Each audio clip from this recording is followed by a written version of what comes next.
Hello, good morning everyone. तो कैसे हैं आप सब? उम्मीद करते हैं स्वस्थ होंगे, मस्त होंगे और पढ़ाई जो कर रहे हैं उसमें व्यस्त होंगे। तो चलिए आते हैं अपना करेंट अफेयर देखते हैं आज का। उससे पहले देखते हैं आज का मोटिवेशन लाइन। संघर्ष में आदमी अकेला होता है, संघर्ष में आदमी अकेला होता है, सफलता में दुनिया उसके साथ होती है। संघर्ष में आदमी अकेला होता है, जब आप सफलता हो जाइएगा तो आपके पीछे सारा गांव समाज, आपका जो रिश्तेदार होगा, सारा आपके पीछे पीछे रह जाएगा। जिस जिस पे ये जग हंसा है, जिस जिस पे ये जग हंसा है, उसने ही इतिहास रचा है। तो आपको भी इतिहास रचना है। चलिए बढ़ते हैं आज का पहला क्वेश्चन।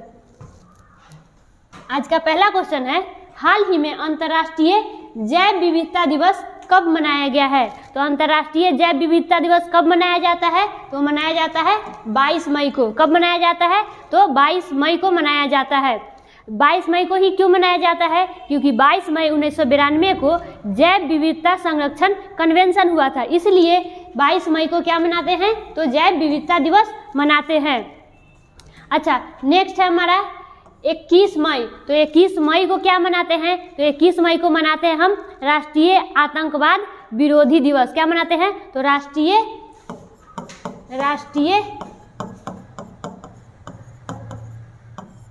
आतंकवाद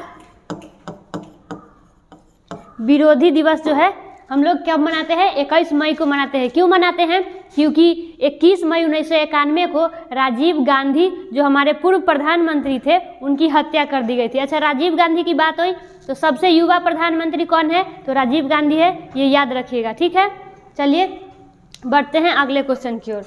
अच्छा, इसका थीम क्या हो गया? इसका थीम हो गया, इस बार का जो जैव विविधता दिवस है, इसका थीम क्या हो गया? तो from agreement action build back biodiversity, ये इस बार का थीम है। ये याद रखिएगा इस बार का थीम क्या है। सो ठीक है, चलिए बढ़ते हैं अगले क्वेश्चन पे।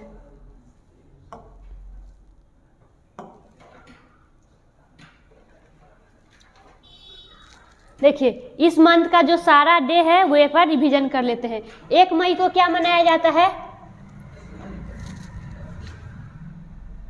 तो 1 मई को हम लोग मनाते हैं अंतर्राष्ट्रीय मजदूर दिवस या अंतर्राष्ट्रीय श्रमिक दिवस बोलिए या फिर मजदूर दिवस मनाइए, जो कि 1 मई को मनाया जाता है। नेक्स्ट है 2 मई को हम लोग क्या मनाते हैं? तो विश्व टूना दिवस या विश्व अस्थमा दिवस। विश्व टूना दिवस या विश्व अस्थमा दिवस कब मनाते हैं? तो 2 मई को मनाते हैं। 3 मई को क्या मनाते हैं? तो विश्व प्रेस स्वतंत्रता दिवस मनाते हैं। कब विश्व प्रेस स्वतंत्रता दिवस कब मनाते हैं? तो वो मनाते हैं 3 मई को। 4 मई को हम लोग क्या मनाते हैं? तो कोयला खनिक दिवस और अंतर्राष्ट्रीय अग्निशामक दिवस।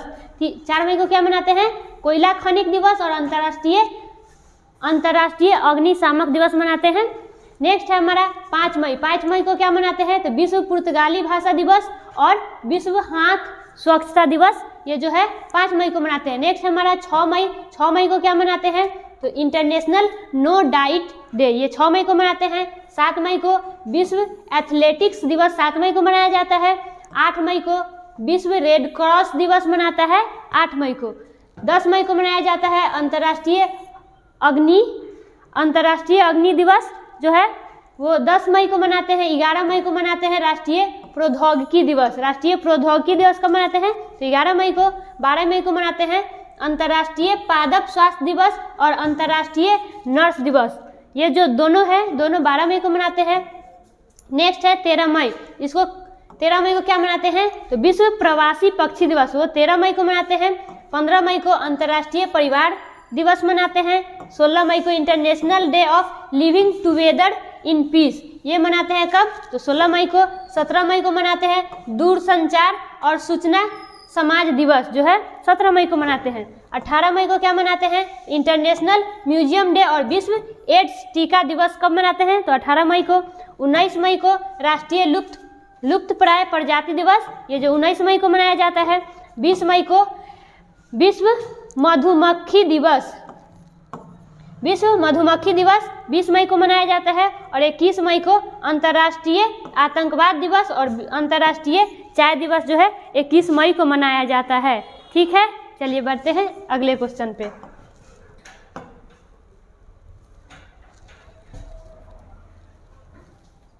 हमारा अगला क्वेश्चन है, हाल ही में प्रधानमंत्री मोदी को किस देश के सर्वोच्च सम्मान से सम्मानित किया गया है? तो हमारे जो प्रधानमंत्री मोदी जी हैं उनको किस देश के सर्वोच्च सम्मान से सम्मानित किया गया है? तो वो किया गया है पापुआ न्यू गिनी और फिजी, यानी कि ए और बी दोनों ऑप्शन। यानी पापुआ न्यू गिनी के जो प्रधानमंत्री है, जब हमारे प्रधानमंत्री उनके यहाँ गए, क्यों गए थे वो?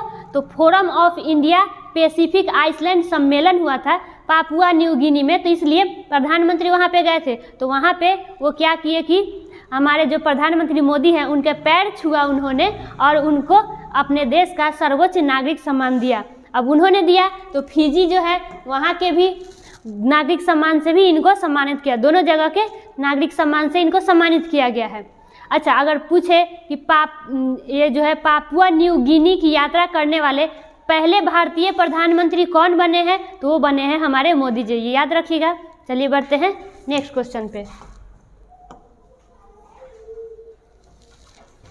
हमारा नेक्स्ट क्वेश्चन है, हाल ही में भारत ने किस देश के साथ मिलकर दूसरा नौसैनिक अभ्यास अल मोहद अल हिंदी 2023 प्रारंभ किया है? तो ये जो अभ्यास है भारत ने किस देश के साथ मिलकर किया है? तो वो किया है सऊदी अरब के साथ। और ये कौन सा अभ्यास है? तो दूसरा अभ्यास है। कौन सा? तो दूसरा अभ्यास है ये। अच्छा, भारत की तरफ से कौन कौन से शामिल हुआ है? तो भारत की तरफ से शामिल हुआ है INS तर्कस और INS सुभद्रा।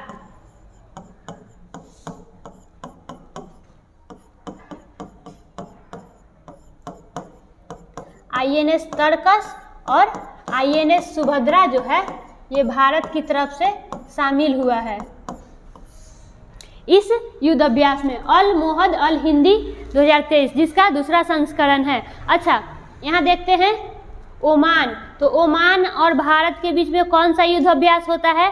तो वो होता है ओमान और भारत के बीच अल नगाह। कौन सा होता है? तो अल नगाह। अल नगाह जो है युद्ध अभ्यास वो ओमान और भारत के बीच होता है। अच्छा, हाल ही में स्लीनेक्स, ये युद्ध अभ्यास जो है स्लीनेक्स, ये किस किस के बीच में हुआ है? तो भारत और श्रीलंका के बीच।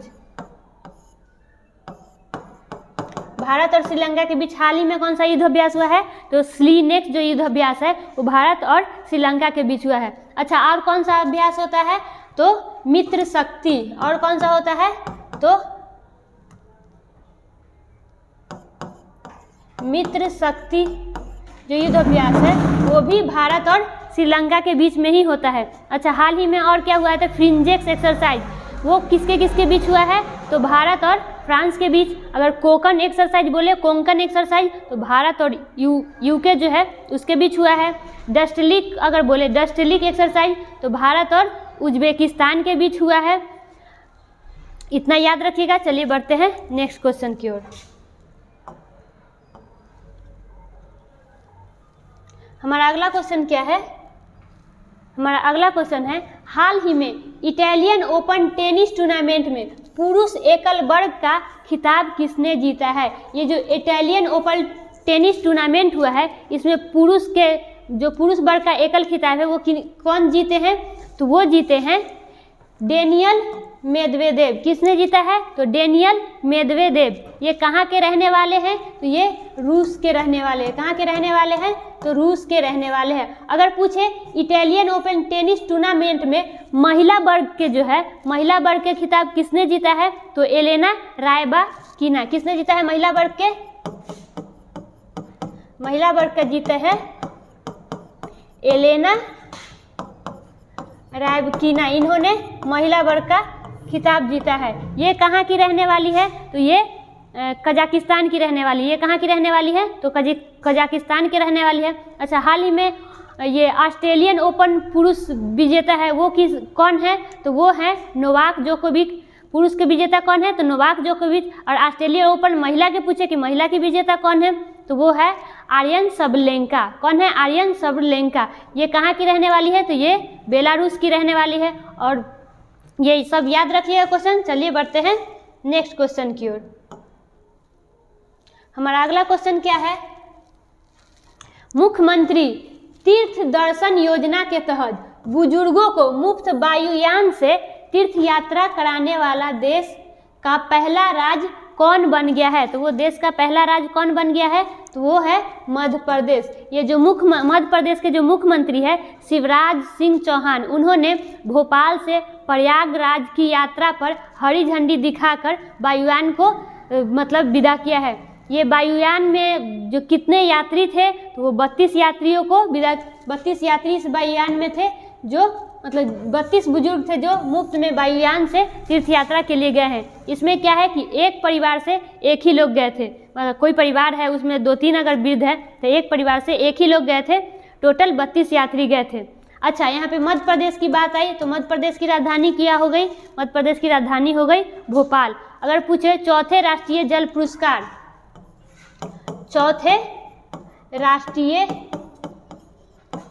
जल पुरस्कार 2022 में जो है शीर्ष स्थान पर सर्वश्रेष्ठ राज्य कौन सा है? तो वो मध्य प्रदेश आया है। मुख्यमंत्री सीखो और कमाओ योजना, मुख्यमंत्री सीखो और कमाओ योजना कहाँ शुरू किया गया है? तो वो शुरू किया गया है मध्य प्रदेश में। कहाँ पे? तो मध्य प्रदेश में, जिसमें 8,000 से 10,000 वहाँ के जो बच्चे हैं जो 12th पास है, IIT पास है, ग्रेजुएशन पास है, उन लोगों को ये दिया जाएगा। अच्छा, 17वां प्रवासी भारतीय सम्मेलन ये कहाँ पे हुआ है? 17वां प्रवासी भारतीय सम्मेलन ये कहाँ पे हुआ है? तो ये हुआ है मध्य प्रदेश के इंदौर में। कहाँ पे हुआ है? तो मध्य प्रदेश के इंदौर में ये हुआ है। अच्छा, ये जो मध्य प्रदेश है यहाँ पे कौन सी योजना चलाई जाती है? तो लाडली बहन योजना, जिसमें प्रति माह जो है 1,000 रुपया दिया जाता है। ये कितने वर्षों तक दिया जाएगा? तो 5 वर्षों पर। अच्छा, खेलो इंडिया यूथ गेम जो है उसका आयोजन कहाँ पे हुआ है? तो वो भी मध्य प्रदेश में हुआ है, ये याद रखिएगा। चलिए बढ़ते हैं नेक्स्ट क्वेश्चन की ओर।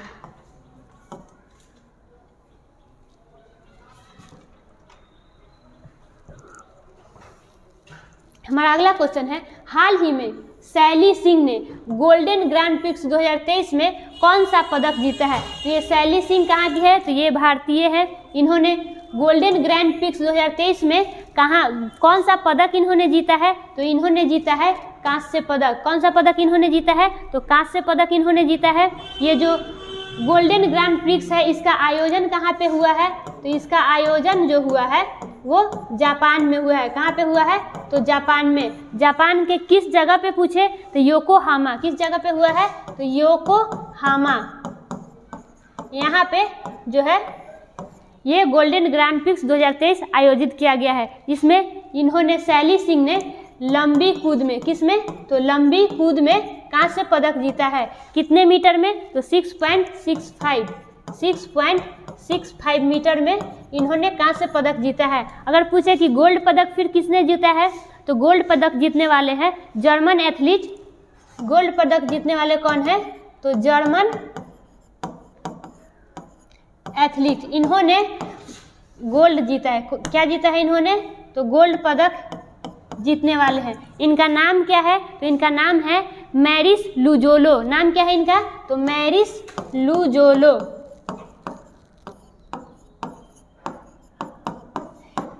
इन्होंने कितने मीटर के लंबी कूद पे? इन्होंने 6.79 कितने?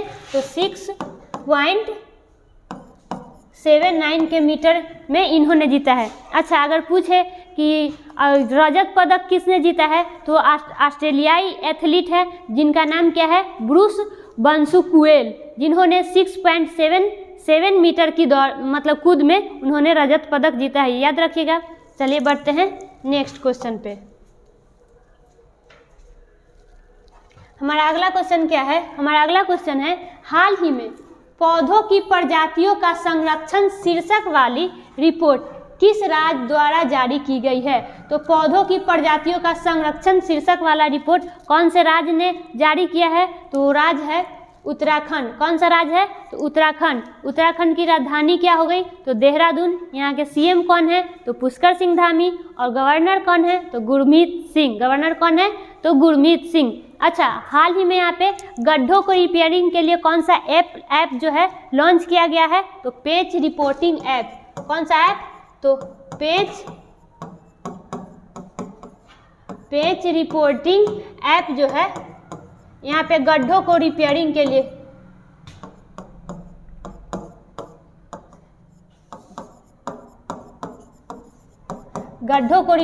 लिए कौन सा ऐप? तो पेज ऐप को किया गया है। अच्छा, यहाँ पे हिम प्रहरी योजना कहाँ पे चलाया गया है? तो वो उत्तराखंड में चलाया गया है। ऑपरेशन मुक्ति अभियान वो कहाँ पे चलाया गया है? तो उत्तराखंड में चलाया गया है। अंतर्राष्ट्रीय सेब महोत्सव वो कहाँ चलाया जाता है? वो भी चलाया गया है उत्तराखंड में। फूलदेई त्योहार, हड़ेला त्योहार, ये सब जो है हड़ेला त्योहार, फूलदेई त्योहार, ये सब कहाँ मनाया जाता है? तो ये भी उत्तराखंड में मनाया जाता है। कहाँ पे मनाया जाता है? तो उत्तराखंड में। फूलों की घाटी ये कहाँ पे है? तो ये भी उत्तराखंड में ही है। फूलों की घाटी कहाँ पे है? तो वो भी उत्तराखंड में ही है। अच्छा, अगर पूछे national park, gym national park, जो कि बार बार एग्जाम में पूछता है, तो ये कहाँ पे है? तो ये भी जो है उत्तराखंड में। जिम नेशनल पार्क कहाँ पे है? उत्तराखंड में। इसका पुराना नाम अगर पूछे कि पुराना नाम क्या है, तो हेली नेशनल पार्क इसका पुराना नाम है। अच्छा, दर्रा की बात करें तो माना दर्रा, माना, नीति और लिपुलेख दर्रा, ये सब कहाँ पे है? तो ये सब उत्तराखंड में ही है। ये सब याद रखिएगा, ये सब कहाँ है? तो उत्तराखंड में ही है। अच्छा, टिहरी बांध जो कि भागीरथी नदी पे है, ये कहाँ है? तो ये भी उत्तराखंड में ही है। ये याद रखिएगा। चलिए बढ़ते हैं नेक्स्ट क्वेश्चन पे। हमारा अगला क्वेश्चन है, मई 2023 में भारतीय क्रिकेट कंट्रोल बोर्ड के कीट प्रायोजक के रूप में किसे नियुक्त किया गया है? तो कीट प्रायोजक के रूप में किसे नियुक्त किया गया है? तो एडी दास। किसे नियुक्त किया गया है? एडी दास। अच्छा, बीसीसीआई की बात आई तो बीसीसीआई के जो है अध्यक्ष कौन है? इसके अध्यक्ष हो गए, अध्यक्ष इसके कौन हो गए? तो वो है रोजर बिन्नी। अध्यक्ष कौन है? तो रोजर बिन्नी जो है अध्यक्ष है। कितने नंबर के ये अध्यक्ष है? तो 36वें नंबर के ये अध्यक्ष है। चलिए बढ़ते हैं नेक्स्ट क्वेश्चन पे। हमारा नेक्स्ट क्वेश्चन है, हाल ही में किस राज्य ने ट्री एम्बुलेंस सेवा शुरू की है? तो ट्री एम्बुलेंस सेवा शुरू करने वाला राज्य कौन है? तो वो राज्य है राजस्थान। वो कौन सा राज्य है? तो राजस्थान। ट्री एम्बुलेंस ये है क्या? तो ये एक प्रकार के अनुकूलित वाहन है जो मरने वाले पेड़ों को आवश्यक देखभाल और सुरक्षा प्रदान के लिए कीटनाशकों, पानी की टंकी और ड्रिलिंग मशीनों से लैस है ये। अच्छा, उदयपुर में जो है उदयपुर में ट्री एम्बुलेंस सेवा 5000 से अधिक वृक्ष लगाकर और उसके देखभाल करके शहर की जैव विविधता की रक्षा के लिए ये समर्पित है। अच्छा, यहाँ पे देखिए राजस्थान, तो राजस्थान की राजधानी क्या हो गई? इसकी राजधानी हो गई जयपुर। राजस्थान की राजधानी क्या हो गई? तो जयपुर, जिसको पिंक सिटी भी कहा जाता है। इसको क्या कहा जाता है? तो पिंक सिटी। अच्छा, राजस्थान का अगर बोले कि राजस्थान का वो क्या कहते हैं, हृदय किसे कहते हैं? तो वो अजमेर को कहते हैं। राजस्थान का हृदय किसे कहते हैं? तो अजमेर को कहा जाता है। और यहाँ पे देखिए, अभी हाल ही में जो प्रधानमंत्री मोदी है उन्होंने विकास परियोजना का आधारशिला रखा है। विकास परियोजना का आधारशिला प्रधानमंत्री मोदी ने कहाँ पे रखा है? तो राजस्थान में ही रखा है। महंगाई राहत शिविर योजना, महंगाई राहत शिविर योजना कहाँ पे चालू किया गया है? तो वो भी राजस्थान में चालू किया गया है। याद रखिएगा। यहाँ पे महिला निधि योजना भी चालू किया गया है। कौन सी योजना? तो महिला निधि योजना। महिला निधि योजना भी राजस्थान में चालू किया गया है। और यहाँ पे हाल ही में 3 नए वन संरक्षण जो रिजर्व है वो भी घोषित किया गया है। और राजस्थान की बात करें तो क्षेत्रफल की दृष्टि से सबसे बड़ा राज्य कौन है? तो वो राजस्थान है। यहाँ पे और कौन कौन सा उत्सव मनाया जाता है? तो पुष्कर मेला। पुष्कर मेला जो है राजस्थान में ही मनाया जाता है। और मरु महोत्सव, और कौन सा? तो मरु महोत्सव जो है ये भी राजस्थान में मनाया जाता है। मरु महोत्सव कहाँ मनाया जाता है? तो राजस्थान में। और इंदिरा गांधी शहरी रोजगार गारंटी योजना ये कहाँ पे चालू किया गया है? तो वो भी राजस्थान में चालू किया गया है। ये सब फैक्ट याद रखिएगा। चलिए बढ़ते हैं नेक्स्ट क्वेश्चन पे। हमारा अगला क्वेश्चन है, हाल ही में केंद्र सरकार ने 2025 तक राजमार्ग नेटवर्क को कितने किलोमीटर तक बढ़ाने का लक्ष्य रखा है? तो वो कितने किलोमीटर तक बढ़ाने का लक्ष्य रखा गया है? तो 2 लाख किलोमीटर तक। अगर पूछे कि कब तक का ये लक्ष्य रखा गया है, तो कब तक का रखा गया है? तो 2025 तक। कब तक का लक्ष्य है? तो 2025 तक। पिछले 9 सालों में राजमार्ग के निर्माण में लगभग 48% की वृद्धि हुई है। पिछले 9 वर्षों में कितना की वृद्धि हुई है? तो पिछले 9 वर्षों में 48% की वृद्धि, मतलब यहाँ पे वृद्धि हुई है। मतलब पहले निर्माण कैसे होता था? तो पहले निर्माण की जो गति थी वो मतलब प्रतिदिन 12 किलोमीटर था। पहले कितना था? तो प्रतिदिन 12 किलोमीटर था, जबकि अब कितना है? तो अब जो है 38 किलोमीटर प्रतिदिन है। अब कितना है? तो 38 किलोमीटर प्रतिदिन इसकी निर्माण की गति है। चलिए बढ़ते हैं अगले क्वेश्चन पे। हमारा अगला क्वेश्चन क्या है? हमारा अगला क्वेश्चन है, हाल ही में फ्लोरिडा से लॉन्च किए गए अंतरिक्ष यान के चालक दल के साथ एक फाल्कन रॉकेट 9, यह किसका मिशन है? ये जो फाल्कन रॉकेट 9 है ये किसका मिशन है? तो ये जो मिशन है स्पेस एक्स का है। किसका मिशन है? तो स्पेस एक्स का मिशन है। स्पेस एक्स के अनुसार फाल्कन 9 जो वाहक रॉकेट जो है वो क्रू ड्रैगन अंतरिक्ष यान और 4 लोगों का एक वाणिज्य चालक दल के साथ फ्लोरिडा में नासा के कैनेडी स्पेस सेंटर से सफलतापूर्वक लॉन्च किया गया। कहाँ से? तो नासा के जो कैनेडी स्पेस सेंटर है, नासा के कैनेडी स्पेस सेंटर जो है वहाँ से ये जो है फाल्कन रॉकेट 9 को लॉन्च किया गया है। तो आज के लिए इतना ही, फिर मिलते हैं नेक्स्ट वीडियो में। अगर वीडियो अच्छा लगे तो वीडियो को लाइक कीजिए, चैनल को सब्सक्राइब कीजिए। धन्यवाद।